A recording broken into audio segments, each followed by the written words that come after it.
प्यारे बुजुर्गों, माताओं, भाई और बहनों, अध्यात्म का रास्ता प्रेम का रास्ता है और प्रेम के रास्ते को समझना कोई आसान काम नहीं। अपने आप को जानना, पिता परमेश्वर को पाना, कहना आसान है, करना उतना आसान नहीं। और जब भी इंसान कुछ करने की ठानता है तो वो ज़रूर उस मंजिल तक पहुंच सकता है। बार बार बार हिस्ट्री के ज़रिए हम देखते चले आए हैं। हम सब कहीं भी पैदा हुए हों, हम सब किसी भी घराने में पले हुए हों, हम सब की सोच समझ किसी भी तरीके की हो, हम सब पिता परमेश्वर को जान सकते हैं। यही संतमत के रास्ते का बेसिक प्रिंसिपल है। इंसान का इस धरती पर आना किसी मकसद के साथ है और वो मकसद है असलियत को जानना और फिर एक सच्ची सुच्ची जिंदगी जीते हुए पिता परमेश्वर को पाना। जब भी महापुरुषों के लफ्ज़ों को समझने की कोशिश करते हैं, उनकी ज़िंदगी की ओर ध्यान देते हैं, तो बार बार बार उस मकसद तक पहुंचने के लिए हम सबको समझाया जाता है कि हर एक इंसान का मकसद एक ही है और हम में से हर एक वहाँ पहुँच सकता है। संदर्शन सिंह जी महाराज, जिन्होंने बहुत कुछ रूहानियत के बारे में कहा, बहुत कुछ लिखा, जो जब उन्होंने लिखा तब सच था, आज सच है, सदा सदा के लिए सच रहेगा। उनके लफ्ज़ों को जब भी हम पढ़ते हैं, जब भी समझने की कोशिश करते हैं, तो रूहानियत का कोई ना कोई नया पहलू हमारे सामने खुलना शुरू हो जाता है। रूहानियत के बहुत से पहलू हैं। बेसिक समझ जब इंसान को आ जाए तो सब पहलू को आस्ते आस्ते आस्ते हम समझ सकते हैं। प्रभु प्रेम से भरपूर हैं। हम असलियत में शरीर नहीं आत्मा है, वो भी प्रेम से भरपूर है और उस आत्मा ने प्रभु से प्रेम करते हुए प्रभु की जानकारी पानी है और उसमें लीन होना है। तो ये समझना आसान है, इसको जिंदगी में ढालें कैसे? वो कहते हैं कि knowledge is very good for you, कि किसी चीज़ की जानकारी होने हम सब के लिए बहुत अच्छा है, लेकिन जो विजडम है, जो उस नॉलेज को अप्लाई करना है, जो जानकारी हमें मिली है उसको ज़िंदगी में डालना है, वो उससे भी बढ़कर है। अगर किसी चीज़ की समझ हो लेकिन उसको हम ज़िंदगी में ढाल ना सकें तो वो समझ बेकार सी हो जाती है। रूहानियत का रास्ता जो सिंपल है, सरल है, उसको ज़िंदगी में ढालना ही मुश्किल है, इसलिए कि मन जो हम सब के साथ जुड़ा हुआ है वो तरह तरह की बाधाएं हमारी ज़िंदगी में डालता है, तरह तरह की तकलीफ़ें हमारे सामने रख देता है, तरह तरह की अट्रैक्शंस और डिस्ट्रैक्शंस रख देता है और इंसान उसमें ही रह जाता है। जैसे आजकल के टाइम में आप में से बहुत से लोग हैं जो काफ़ी ट्रैवल करते हैं। कोई हिंदुस्तान से बाहर भी जाता है, कोई दुबई गया, कोई हांगकांग गया, कोई सिंगापुर गया, कोई यूरोप गया, कोई ऑस्ट्रेलिया गया, कोई अमेरिका गया। जब हम बाहर जाते हैं तो वहाँ की चीज़ें देखने की कोशिश करते हैं, तो बहुत जगह पर बड़ी बड़ी ऊंची ऊंची बिल्डिंग्स होती हैं और हमारा दिल करता हम ऊंची बिल्डिंग से ऊपर से जाके देखें कि सब कुछ कैसे दिख रहा है। तो लेट्स से 150 स्टोरी की बिल्डिंग है और अगर आप 100 स्टोरी तक गए तो आपको तो ऊपर से बहुत अच्छा लगता है, देखने में सब चीज़ें साफ दिख रही हैं। अगर सूरज निकला हुआ उस दिन वो चीज़ें दिख रही हैं, आप बड़ी खुशी से वापस आ जाते हैं। आपको मालूम नहीं, शायद आप 110 स्टोरी तक भी जा सकते हो, 120 तक भी जा सकते हो, 130 तक भी जा सकते हो, 140 तक भी जा सकते हो, 150 तक भी जा सकते हो। क्योंकि 100 पर जाकर आपको सब कुछ अच्छा लगा, आपको तो बहुत बढ़िया लग रहा है, वापस आ जाता है। ऐसे ही अध्यात्म का रास्ता है, इसमें बहुत से मोड़ हैं। बहुत सी बार इंसान एक लेवल तक शरीर से जरा सा ऊपर उठता है, मतलब वाओ, वो इंसान सोचता है कि बढ़िया हो गया, सब कुछ एकदम बढ़िया लग रहा है, कुछ और उसके आगे जाने की कोशिश ही नहीं हो करता। क्यों? क्योंकि जिस चीज के हम आदी हैं उससे हम जरा सा ऊपर बढ़ते हैं तो हम सोचते हैं शायद हमने पिता परमेश्वर को पा लिया। हम भूल जाते हैं कि आगे भी बहुत कुछ है। और इसीलिए जब महापुरुषों के लफ्ज़ों को हम गहराई में समझते हैं तो जो रूहानी रास्ता है उसकी समझ आस्ते आस्ते आस्ते हमें आनी शुरू हो जाती है। सुनने में बेसिक्स को समझने में चीज़ें बहुत आसान लगती हैं, और जिंदगी में इंसान के इतने ऊंच नीच आते हैं कि आसान चीज़ को हम सोचते हैं और ये तो पॉसिबल नहीं होगी, हम सोचते हैं जो टेढ़ी मेढ़ी होगी वही शायद अच्छी होगी। तो जब भी महापुरुषों के लफ्ज़ हमें सुनने को मिलते हैं तो जिंदगी कैसी जीनी चाहिए एक सच्चे शिष्य को, वो हमारे सामने खुलना शुरू हो जाता है। संत दर्शन सिंह जी महाराज की एक गज़ल जिसमें हर एक शेर में अलग अलग पहले उन्होंने खोला है, वो मैं आज लेना चाहूँगा ताकि हमें समझ में आए कि ज़िंदगी जीनी कैसे चाहिए। जैसे बच्चा घर में पैदा होता है, थोड़ा सा बड़ा होता है, हर एक माँ बाप की कोशिश होती है कि मेरा बच्चा बहुत इंटेलिजेंट हो, तो उनको 2 साल की उम्र से, 2.5 साल की उम्र से, 3 साल की उम्र से उनको कुछ न कुछ सिखाना शुरू कर देते हैं। दुनिया के तौर तरीके, दुनिया की चीज़ें, आजकल तो टीवी के ज़रिए और बहुत से तरीके हैं जिनके ज़रिए बड़ी छोटी सी उम्र में बच्चे सीखना शुरू हो जाते हैं। हम सोचते हैं कि अगर हमारे बच्चे को ABCD 1 साल की उम्र में आ गया तो बहुत अच्छा हो जाएगा। हम सोचते हैं अगर उनको मैथमेटिक्स 2 × 2 4 2 साल की उम्र में आ गया तो सुपर ब्रिलियंट है। हम समझते हैं कि अगर कोई और लैंग्वेज हिंदुस्तान में रहते इसको जर्मन सिखा दी तो बड़ा अच्छा होगा। हम सोचते हैं हमारा बच्चा अगर हारमोनियम प्ले कर लेगा या कोई और इंस्ट्रूमेंट बजाएगा तो बहुत अच्छा होगा। तो हम अपने बच्चों को तरह तरह की चीज़ें सिखानी शुरू कर देते हैं। ये सोचते हैं कि इस दुनिया में जीने के लिए इन चीज़ों की इस बच्चे को ज़रूरत पड़ेगी। हर एक पेरेंट, हर एक माँ बाप चाहता है कि उसका बच्चा उससे बेहतर हो और सबसे बेहतर हो और हर एक चीज़ की जानकारी पाए ताकि ज़िंदगी आराम से गुजार सके। तो संत दर्शन सिंह जी महाराज ने हमें इस शेर के ज़रिए समझाया है कि किस किस्म का इंसान हमें बनने की कोशिश करनी चाहिए। जो लोग बहुत इंटेलिजेंट होते हैं, जिनका ध्यान इस दुनिया में बहुत होता है, जिनको इस दुनिया की जानकारी बहुत है, उन्हीं का IQ बहुत हाई होता है, उनको हम सोचते हैं कि इनकी समझ बहुत है, इनको बहुत होश है इस दुनिया की, इनको सब करंट इवेंट भी पता है, क्या हो रहा है क्या नहीं हो रहा, कैसे क्या करना है, कैसे क्या हो रहा है, सब चीज़ों की समझ है, तो उसको इंसान होशियार समझता है।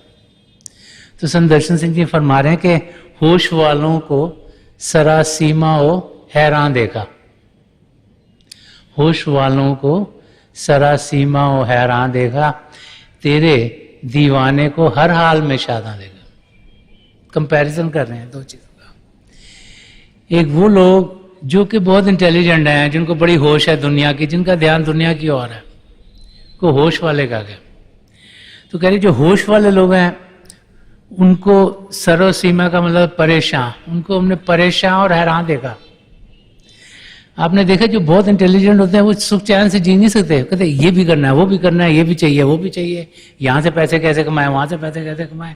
वो सुबह से शाम तक उसी में लगे रहते हैं, उनका ध्यान दुनिया की चीजों में है।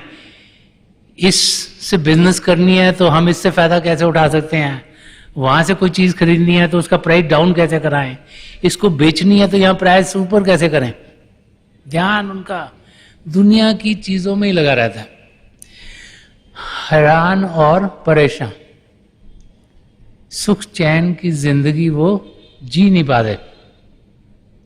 तो संत दर्शन सिंह जी महाराज फरमा रहे कि होश वालों को सरासीमा हैरान देखा कि जितने भी होश वाले लोग हैं उनको हर समय परेशानी में, हैरानी में, यहाँ क्या हो गया, ये कैसे हो गया, ये बिल्डिंग इतनी बड़ी है, मैं उसके ऊपर ही नहीं गया, ओ हो मेरे को तो जाना है। तरह तरह के ख्यालात, तरह तरह की अट्रैक्शन, तरह तरह की डिजायर्स जो मन हमें देता है उनको पूरा करने में लगे रहते हैं। और कहते हैं तेरे दीवाने को हर हाल में शादा देगा। तो दो अलग अलग, एक तो होश वाले जिनकी चेतनता शरीर में है, जिसे बॉडी कॉन्शियसनेस कहते हैं, और दूसरे जिनकी चेतनता आत्मा में है, जिसे स्पिरिचुअल कॉन्शियसनेस जिसे कहते हैं। उनका डिफरेंस बता रहे हैं और समझा रहे हैं कि किस किस्म की हमारी जिंदगी होनी चाहिए। एक वाकया हिस्ट्री का है, एक नवाब थे, एक छोटी सी रियासत के नवाब थे। तो उस समय एक सूफी हुआ करते थे, उनका नाम था नाजर, बड़े मशहूर सूफी पोएट थे। तो नवाब साहब को लगा कि मैं सूफी पोएट को बुलाऊं, उनकी पोएट्री सुनूं, मेरा भी ध्यान ठीक जगह पे लगेगा। तो उसने अपने एक मैसेंजर को भेजा, एक अपने खास इंसान को भेजा कि जाके तुम नाजिर साहब को बुला के लाओ और नजराने के तौर पे 3000 रुपये भेजे। पुराना टाइम था, 3000 रुपये बहुत होते थे। जब वो मैसेंजर नाजिर साहब के पास पहुंचा तो उसको कहा कि नवाब साहब ने आपको बुलाया है और ये नजराना भेजा है। तो उस समय वो 75 रुपये कमाया करते थे महीने के, तो उसके 40 महीनों की कमाई 3000 रुपये थी। रात का समय था, तो जो सूफी नाज़िर थे उन्होंने मैसेंजर को कहा ठीक है मैं तुम्हें सुबह जवाब दूंगा। तो जो डब्बा जिसमें वो पैसे आए थे 3000 रुपये वो लेके, और रात का समय हुआ तो सोने के लिए गया।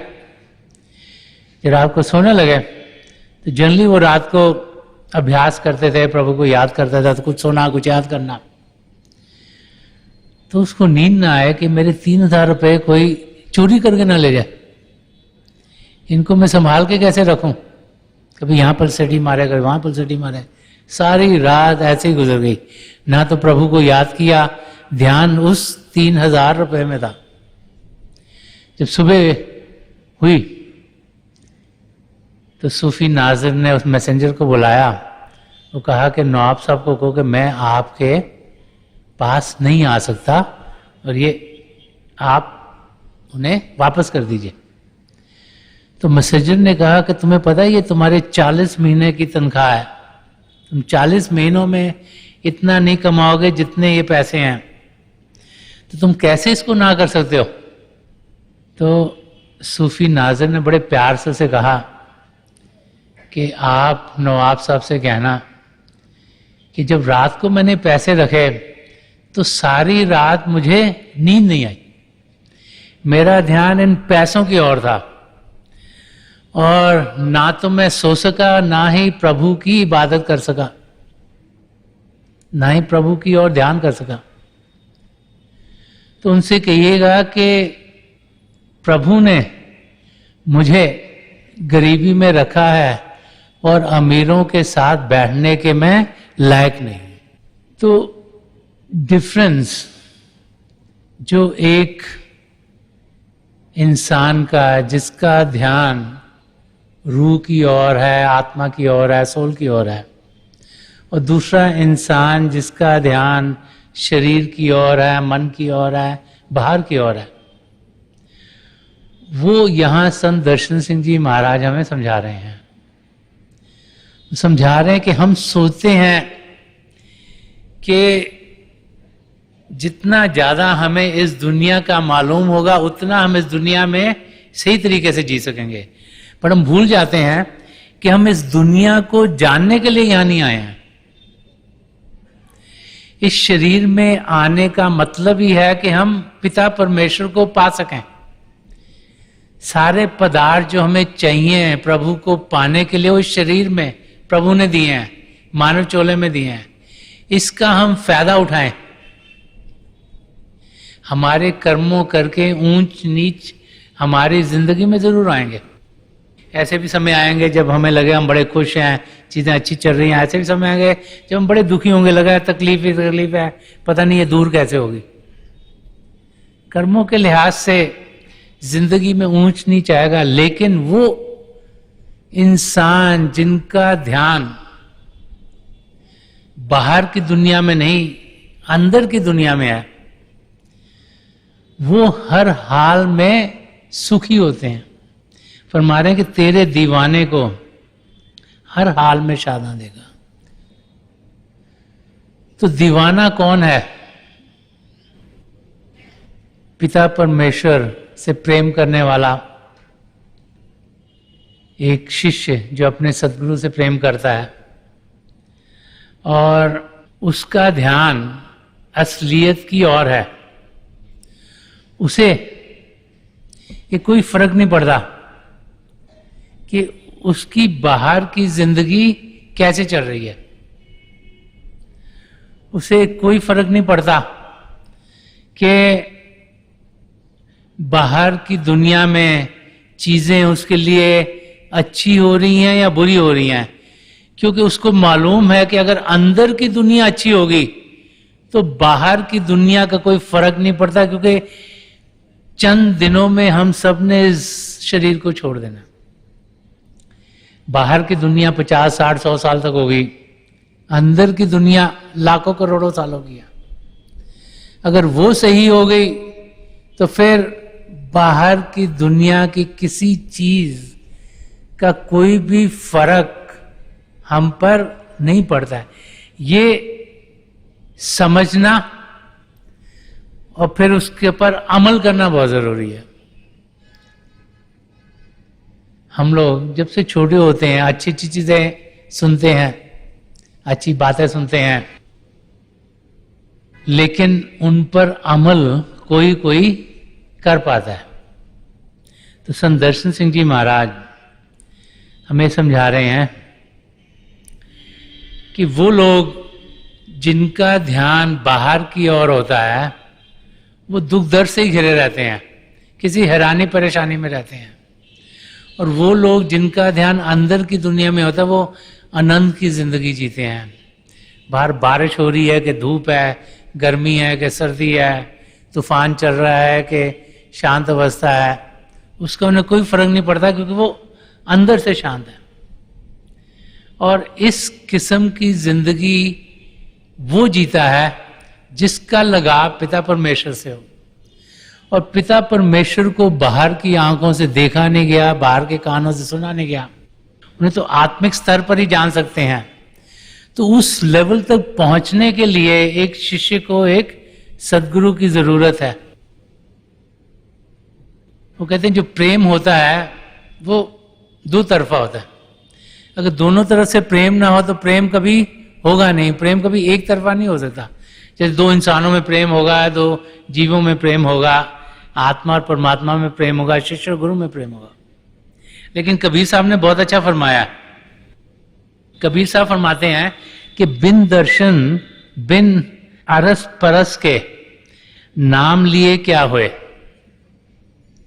अरस परस का मतलब है आसपास होने के, कि बिन दर्शन, कह रहे अगर दर्शन ना हो, बिन दर्शन बिन अरस परस के, और अगर आसपास एक शिष्य का अपने गुरु से सामना ना हो तो कह रहे हैं कि नाम लिए क्या होए।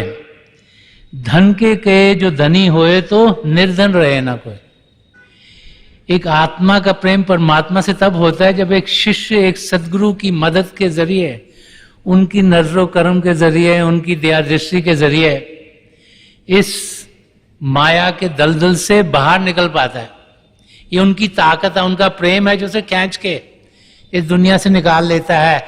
तभी उसका ध्यान पिता परमेश्वर की ओर होता है। और सिर्फ उनका नाम लेके, उनको जाने बगैर, उनको पहचाने बगैर इंसान कुछ पा नहीं सकता। यही यहां कभी सा फरमा रहे हैं। रूहानियत का रास्ता हमें बार बार समझाता है कि एक पूर्ण महापुरुष जब अपनी कमाई का कुछ हिस्सा हमें देते हैं, तभी हमारे अंदर प्रभु के लिए प्रेम जागृत होता है, तभी हम अपने कदम प्रभु की ओर बढ़ाते हैं। इसीलिए नाम की देन लेने के लिए कहा जाता है। नाम देन क्या है कि एक सदगुरु ने अपनी कमाई का थोड़ा सा हिस्सा हमें दिया ताकि हमारा मन शांत हो सके, हम मन को काबू में ला सकें, हम मन के दायरे से बाहर निकल सकें और अपना ध्यान पिता परमेश्वर की ओर तेजी से बढ़ा सकें। तो बार बार बार महापुरुष हमें यही समझाते हैं कि दीवानगी की हालत, प्रेम की हालत, जिसे इंग्लिश में मैडनेस ऑफ लव कहा जाता है, उस अवस्था में हमें पहुंचना है।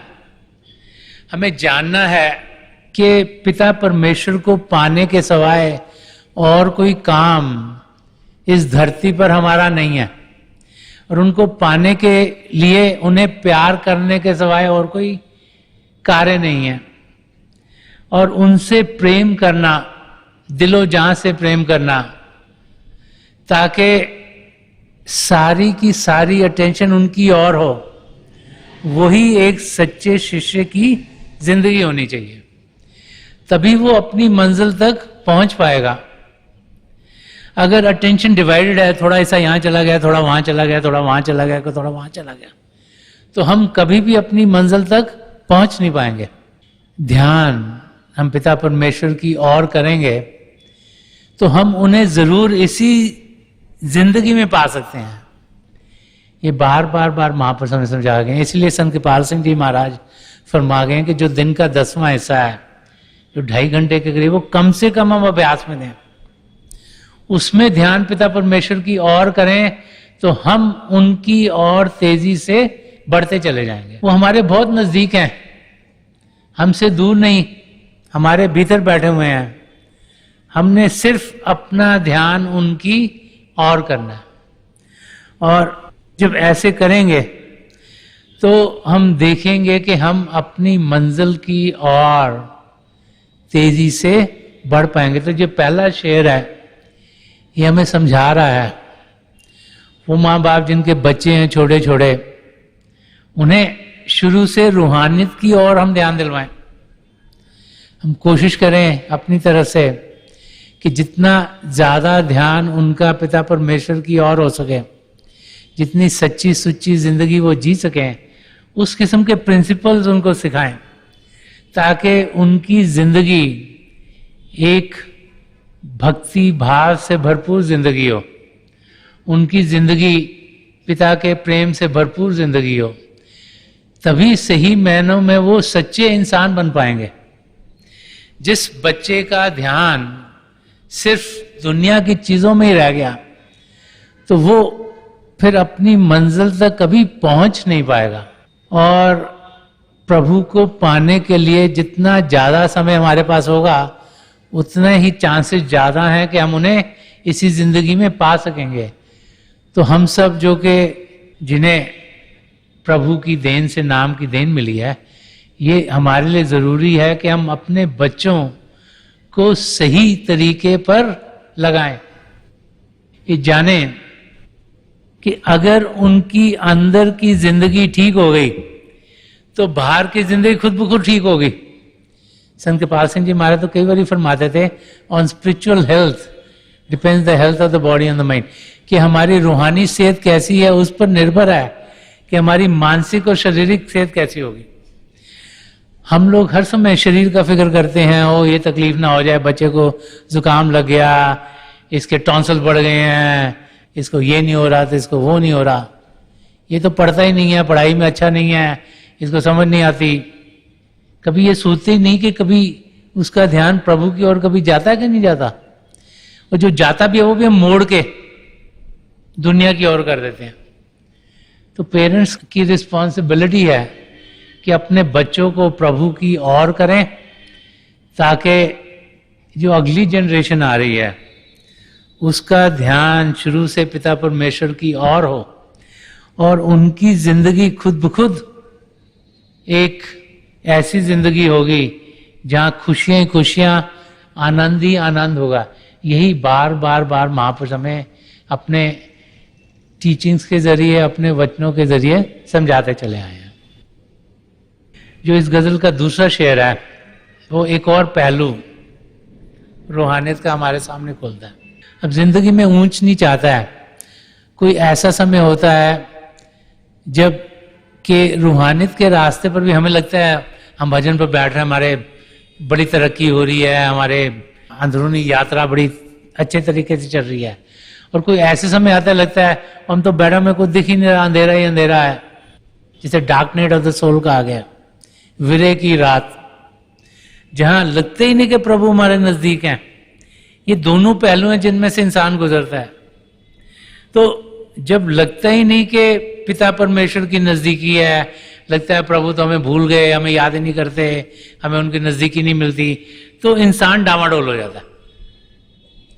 जब तकलीफ आती है तो इंसान का विश्वास प्रभु से भी हट जाता है, और वो प्रभु को कोसना शुरू कर देता है कि परमात्मा तूने मेरे साथ ऐसे क्यों कर दिया, मैंने तो कोई चीज खराब नहीं की।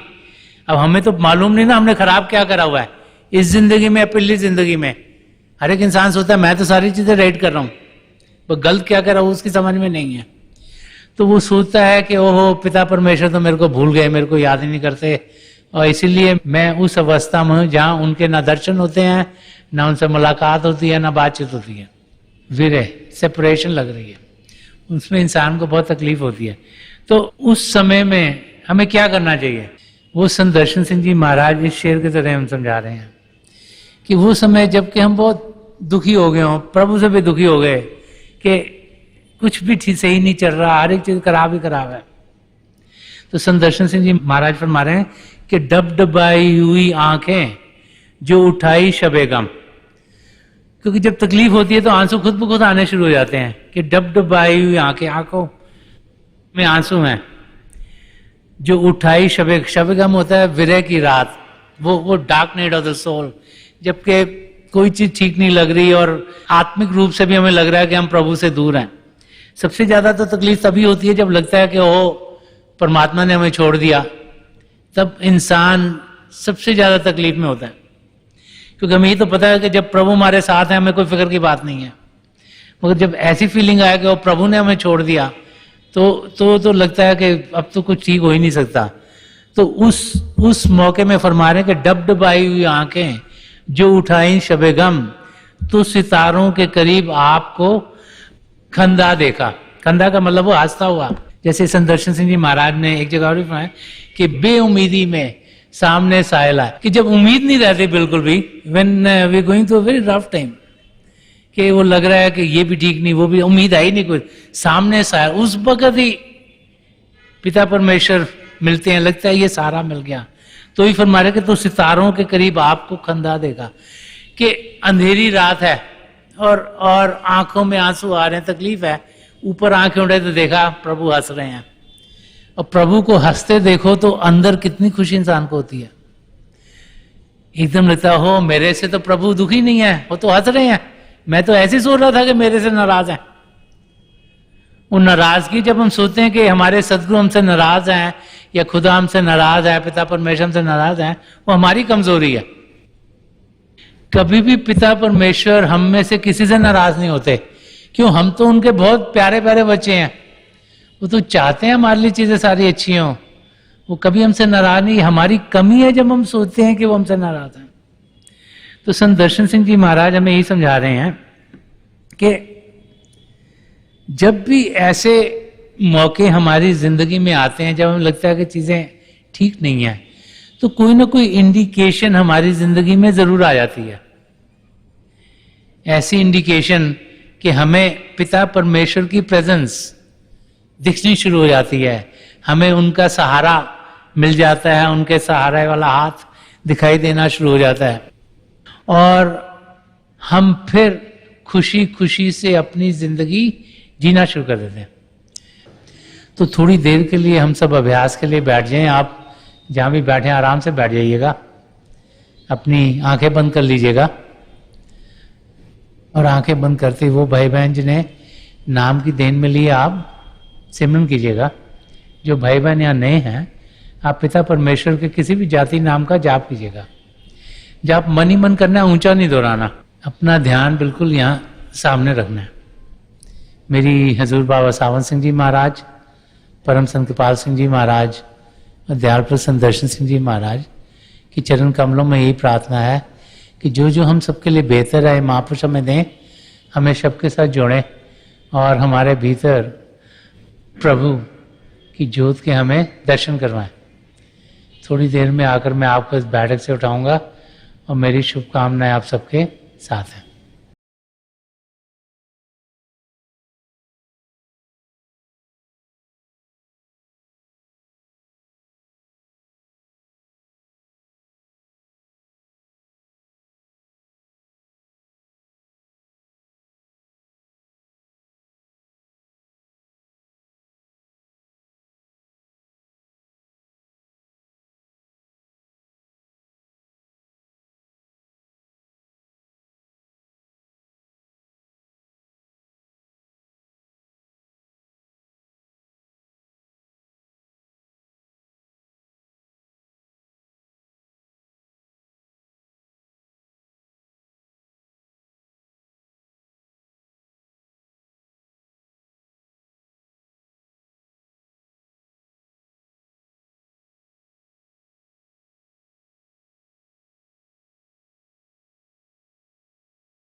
छोड़ दीजिए जी, हाँ प्लीज लिव आउट।